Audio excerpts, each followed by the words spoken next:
Hey guys, I'm Dov, and today I'm back with more Total War Warhammer 2 online action.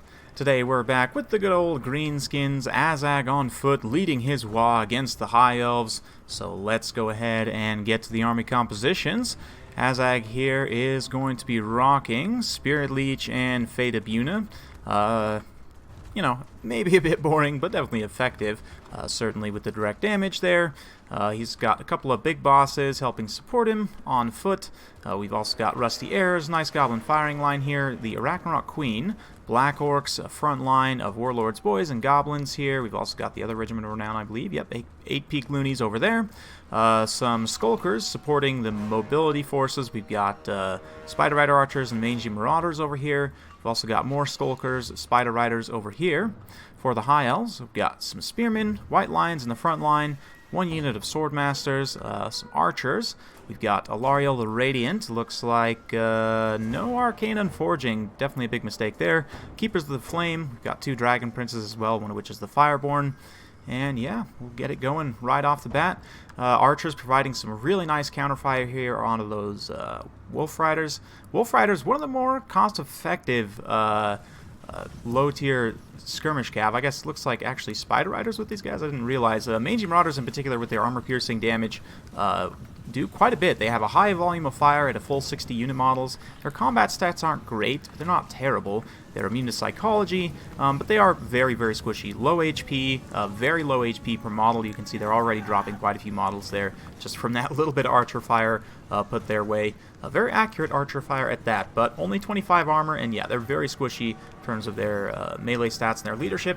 Dragon Prince is going to be charging in, getting a great charge, but the smoke bomb being dropped here, so those Skulkers took a ton of shock damage there. They will rout. They'll be able to get away because of that smoke bomb, but the Arachnarok Queen going to be following up here. Dragon Princes, of course, because they're slowed, won't be able to get away, especially once that poison kicks in from the Queen there. They are going to be basically immobilized, down to 8 speed, so they're more or less stuck in place there. Meanwhile, the WA in the front line, actually lack of WA, distinct lack of WA, I might say. A bit of a mistake here. You definitely want to try and use that on the charge as much as possible, maybe just holding it back a little bit until some of these higher value units get into place, but it even would have helped these Goblins trade quite cost effectively with those Spearmen, but nonetheless, Spider Riders bypassing the back line here, getting into those archers and so on, actually surrounding Alariel as well. Looks like a Fate of Una going down on the Keepers of the Flame there. Yep, definitely a good target, but still a distinct lack of WA at this point.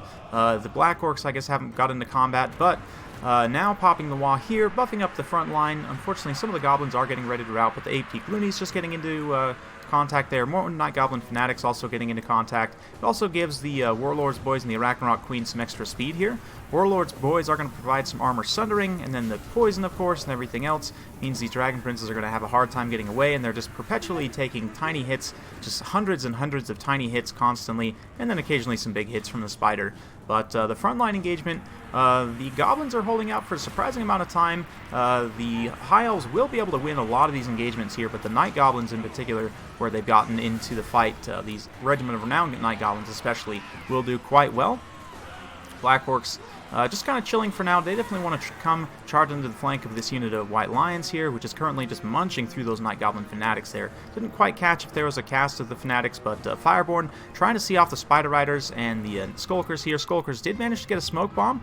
Unfortunately, they just immediately routed, so the Spider Riders don't really have that much AP. They are going to be able to drag down maybe a couple of these Dragon Princes here, but honestly, the Dragon Princes, yeah, they should just turn around and fight here. They have much superior combat stats, physical resistance, anti-large. They can easily handle these Spider Riders in sustained melee. Meanwhile, the front line's not doing great for the Greenskins, but the balance of power overall actually is looking pretty good. The Dragon Princes have taken a lot of damage. This unit pretty much completely offline, and in the front line, they're winning, but it's costing quite a bit. You can see these Spearmen getting pretty tattered. That Fate of Una did a ton of damage to those Keepers of the Flame. One of the main reasons why I don't really like these guys is they're such an expensive unit of infantry. There's just so many things in this game that are good at killing elite armored infantry. And so Keepers of the Flame, as one of, I think they are actually the most expensive infantry unit in the game. Correct me if I'm wrong there, but they just, I mean, they have great combat stats, magic attacks. They don't even have that great of weapon strength, though. I mean, a bonus versus large of 20 is not bad. They do do have charge defense against all, 100 armor, but Chosen with halberds are better and they're cheaper, and yeah, I'm just not a big fan of these guys at all. Meanwhile, Archer's trying to fire into this blob here. I'm not sure exactly what they're focusing on, but it better not be the spider, because that's essentially going to do almost no damage. Although with enough volume of fire, you can work it down still. Those non-AP archers, definitely not ideal. Meanwhile, the mobility forces for the Greenskins, again, just coming around, being annoying, doing a great job of doing what Greenskins Light Cap does best, which is just to disrupt and to keep your opponent off balance. Definitely requires a bit of micro, because they're all a bit squishy and a bit finicky in terms of their leadership, but they can be very, very effective. So Mangy Marauders getting in here. Archers honestly won't do bad against them in melee, these high elf archers, at least if they've still got their martial prowess, which it looks like they still do. They'll do okay there. Alariel's taking some damage though. The Spider Rider's doing okay against her.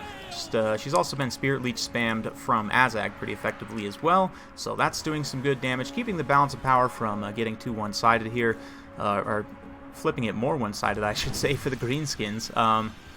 But yeah, Rusty Arrows and Goblin Archers still completely healthy at this point. Some regrouped spears are coming back to try and compromise the backline, but the terror from the Arachnoid Queen definitely a big threat. And High Elves generally, I've found, if they don't bring the right build, have a hard time dealing with large armored monsters. So the Arachnoid Queen especially a very decent pick here. Haven't actually seen any of the Spiderling summons, so definitely a little bit of a mistake there. That would have been great to help shut down these archers in the back line, help drag down the Dragon Princes in that initial phase there. But nonetheless, the Greenskins are going to be able to carry this one. And a second Wa being popped here across the field, kind of giving them that last wave to finish things off. And it should be all over soon, you Lawbreakers. So yeah, another Spirit Leech on Alariel. Definitely not too happy. As a Life Mage, I can only imagine what it's like getting Death Magic cast on you.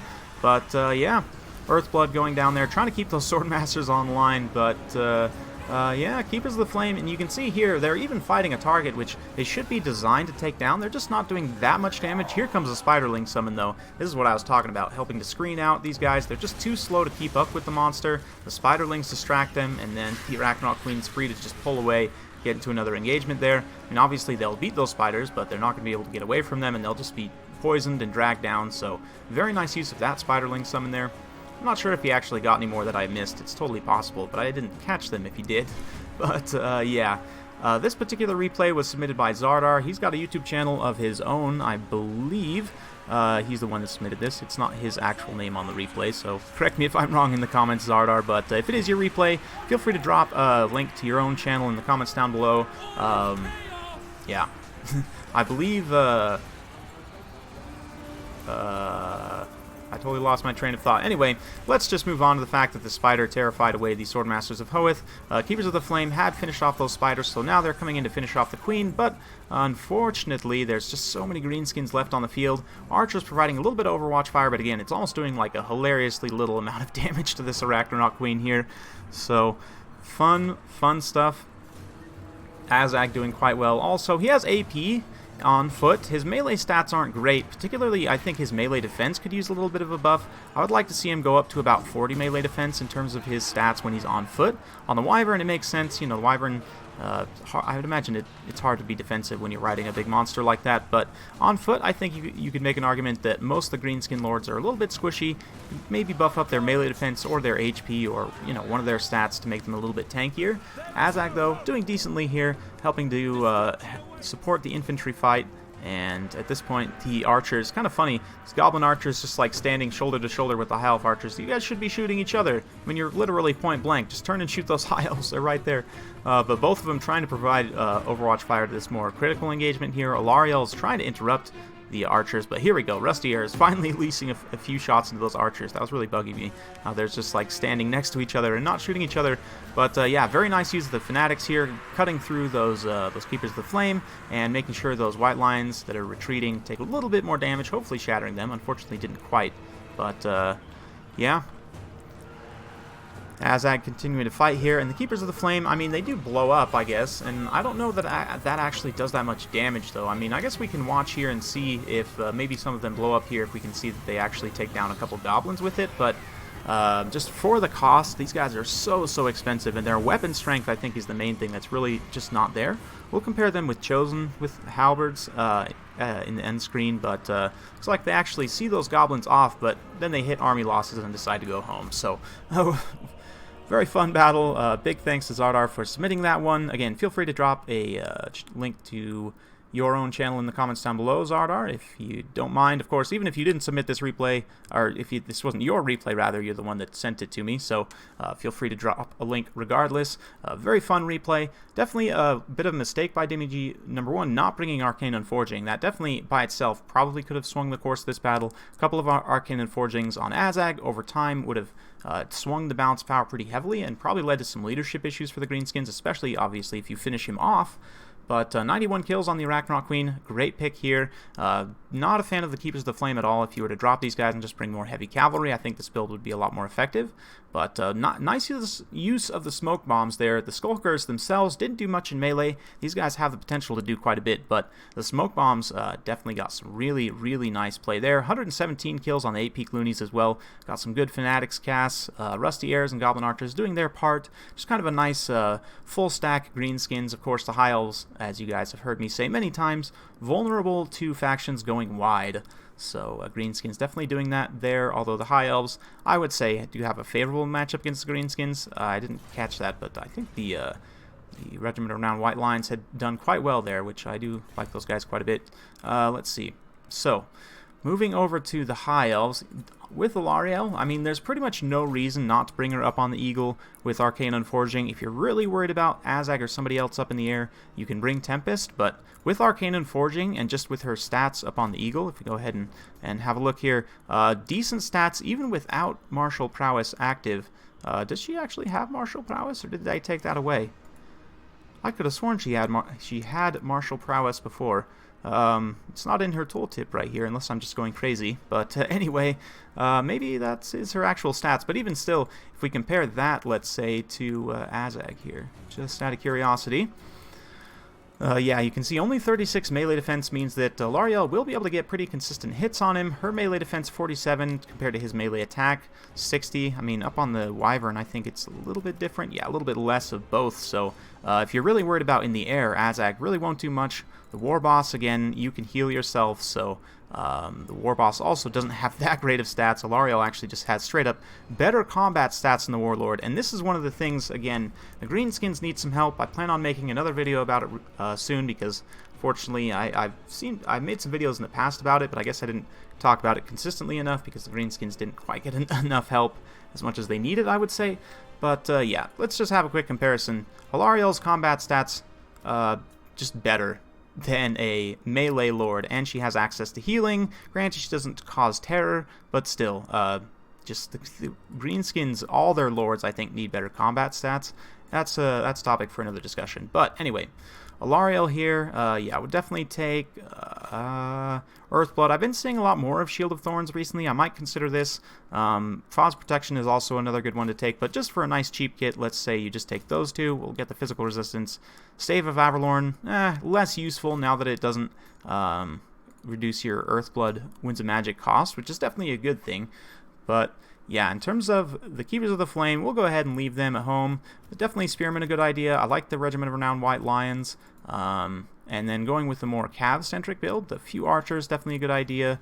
And then Fireborn will do well here. We'll grab actually 2 more Dragon Princes. Well, you know, that's a little bit heavy.